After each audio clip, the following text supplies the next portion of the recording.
निरंजन अलख निरंजन हो अलख निरंजन। कल्याणमस्तु शुभम भवतु।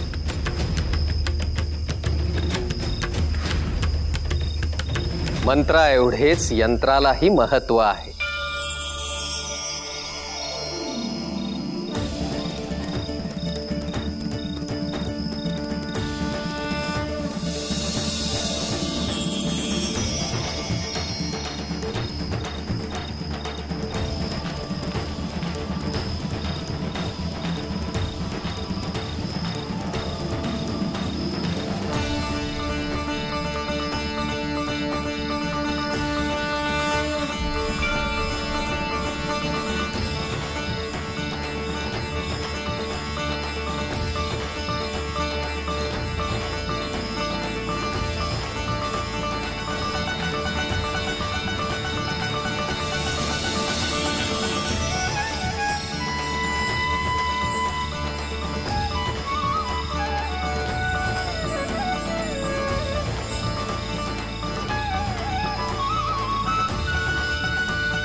जे सज्जन आहेत, ज्यांचे आचरण शुद्ध आहे,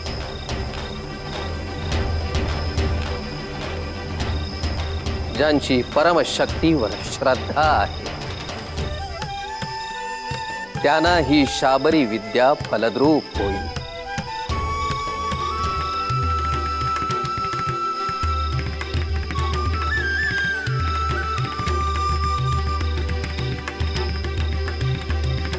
आज्ञा असावी गुरुवर।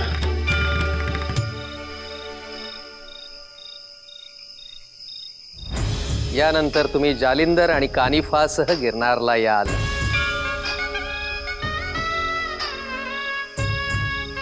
होय गुरुवर, जालिंदर नाथांचे कार्य संपले की आम्ही त्यांना इथेच घेऊन येऊ। गुरुवर, आपला आशीर्वाद असावा।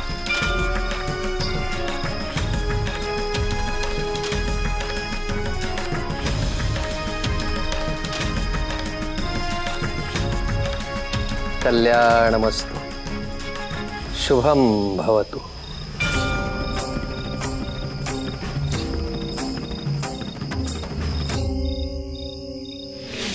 अलख निरंजन अलख निरंजन अलख निरंजन हो आदेश। अलख निरंजन अलख निरंजन अलख निरंजन हो अलख निरंजन हो अलख निरंजन।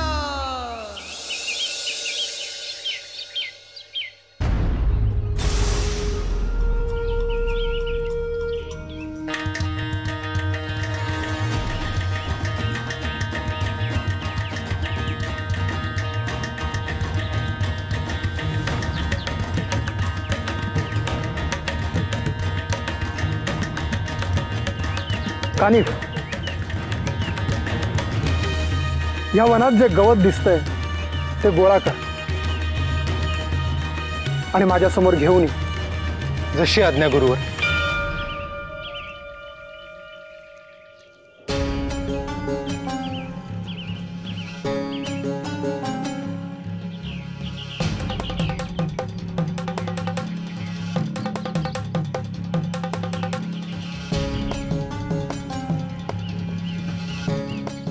शिष्य असावा तर असा, आज्ञेचा भंग नाही तर ते स्वीकारून तात्काळ कार्य पार पाडणार।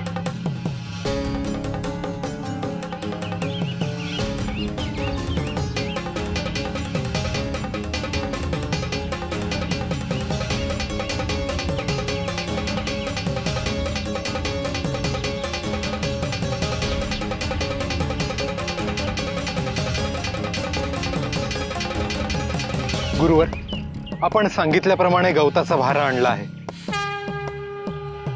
हा भारा खाली ठेव।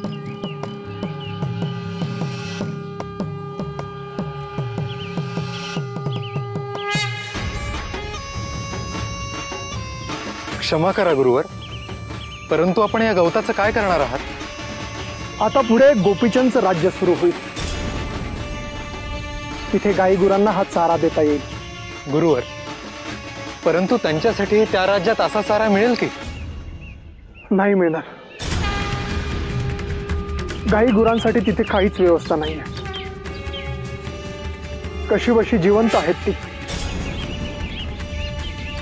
मग मी हा गवताचा भारा डोक्यावर घेतो. नाही,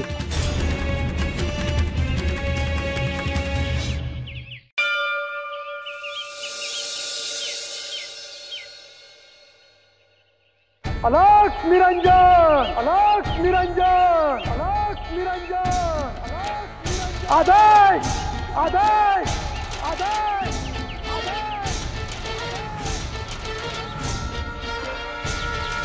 प्रलयने शिवशंकरा मदनावी तू जाळीला.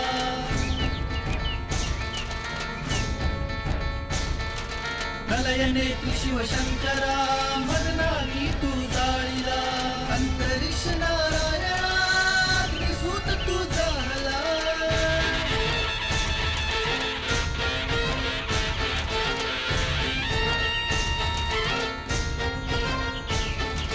प्रलयने शिवशंकरा मदनावी तू जाळीला. अंतरिक्ष नारायणा अग्निसूत तू जाळला. पृथ्वीलोकी अवतारण्या गर्भकुंडात सांडला. राजपुत्रात सोमयागी अग्निकुंडात अवतरला. जालिंदरनाथ जालिंदरनाथ अग्निकुंडात अवतरला. जालिंदरनाथ जालिंदरनाथ अग्निकुंडात अवतरला. जालिंदरनाथ जालिंदरनाथ अग्निकुंडात अवतरला.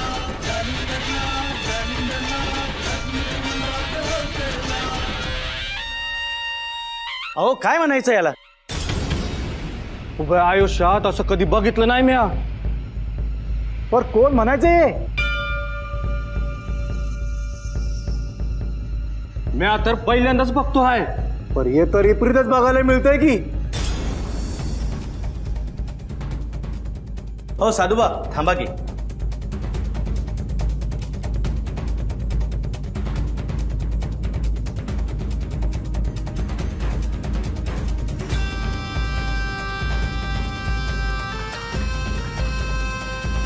अहो कोण तुम्ही, कुठलं, आणि गवताचा भार असा आदान तरी कसा?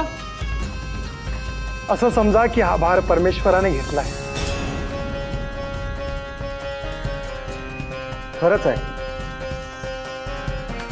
तुम्ही तुमच्या राज्यात तुमच्या प्राण्यांना जर चारा दिला असतात तर आज माझ्या गुरूंना हा भार उचलावा लागला नसता. बोलत नको बसूया, चला.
गुरुवर, आता तुम्ही बसा.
राजाधिराज प्रजापती यशवंत कीर्तिवंत श्री गोपीचंद महाराज येत आहेत हो.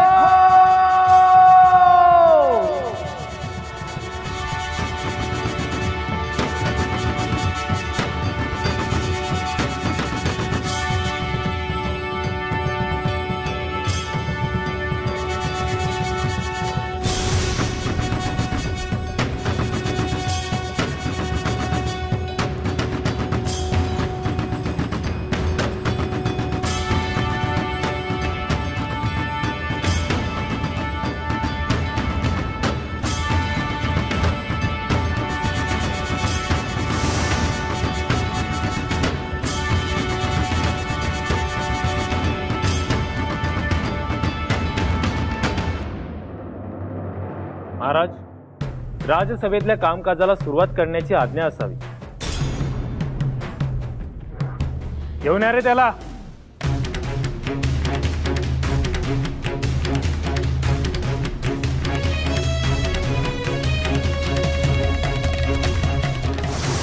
महाराज, आपल्या राज्यात जे नियम आहेत ते तोडून या गावकऱ्याने एका परस्त्रीला त्रास देण्याचा प्रयत्न केला आहे. त्याबद्दलचे सगळे पुरावे सादर करून झाले आहेत. आज याचा न्याय करायचा आहे.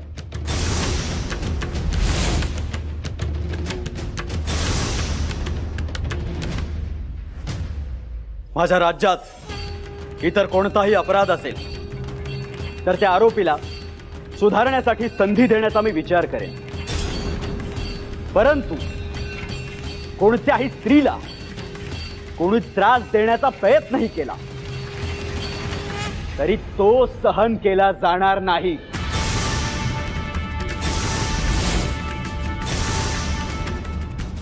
माळ रानावर एक खड्डा खणा आणि या आरोपीला त्यात जिवंत काढून टाका.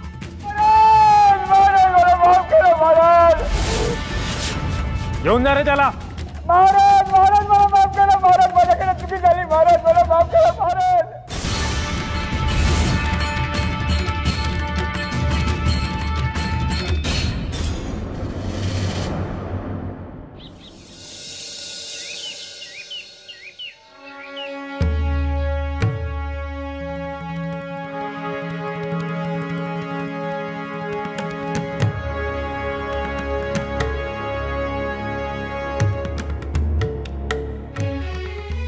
काय म्हणावं या माणसांना. यांच्यासाठी कोणी काहीच व्यवस्था ठेवलेली नाही.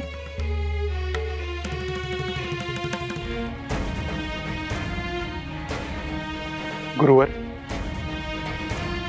मीही भ्रमण करताना पाहिलं आहे. गाय दूध देईनाशी झाली की हे तिला विकून टाकतात, नाहीतर सोडून देतात.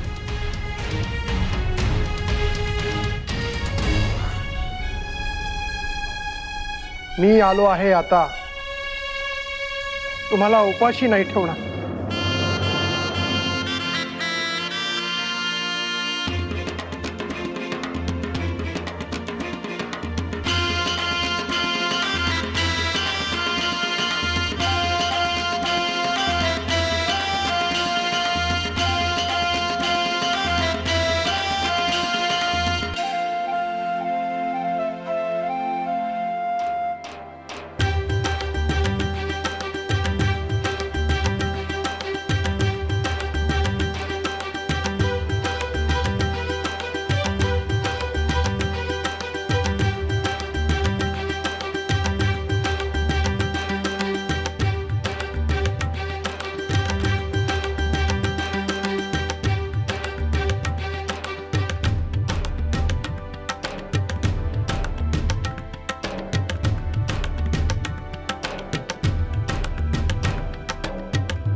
गुरुवर,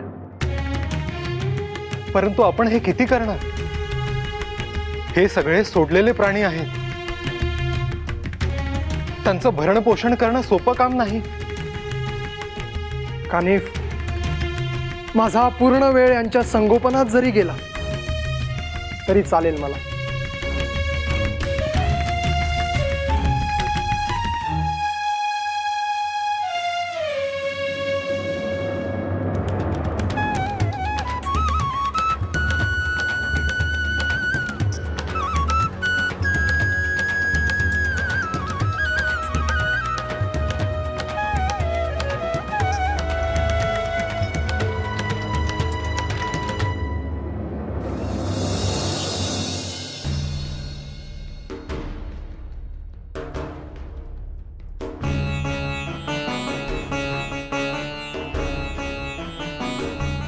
प्रणाम राजन. राज्यातली एक वार्ता आहे.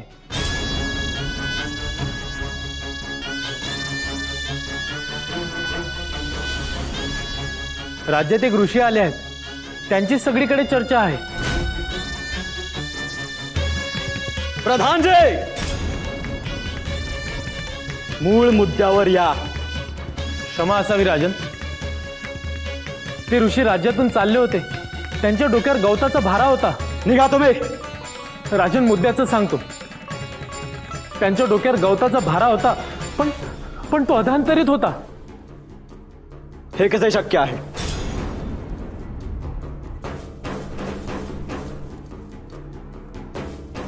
काहीतरी ऐकता आणि सांगता. अहो राजन, खरं तेच सांगतोय. स्वतःच्या डोळ्यांनी पाहिलं आहे का तुम्ही? नाही, पण खात्रीशीर माहिती काढली आहे. असे चमत्कृतीचे प्रयोग अनेक जण करतात. काहीतरी भ्रम तयार केला असेल त्या साधूने आणि तुमच्या ध्यानात आलं नसेल. पण अनेक जण छाती ठोकपणे हेच सांगतायत. गुप्तचरांनी हेच सांगितलंय का तुम्हाला? नाही.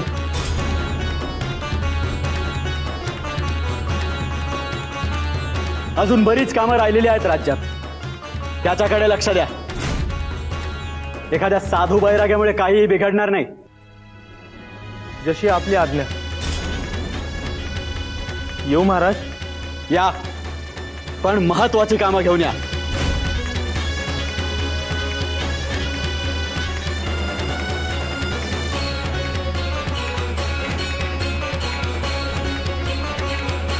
देवभोळी लोक आहेत सगळी.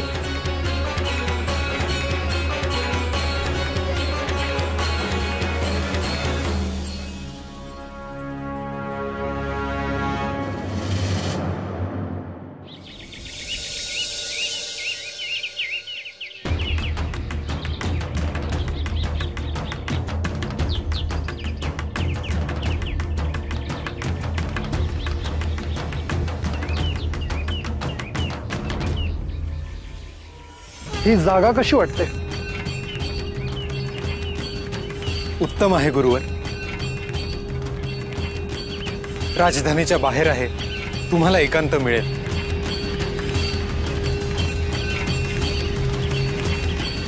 मी बाहेर जाऊन येतो.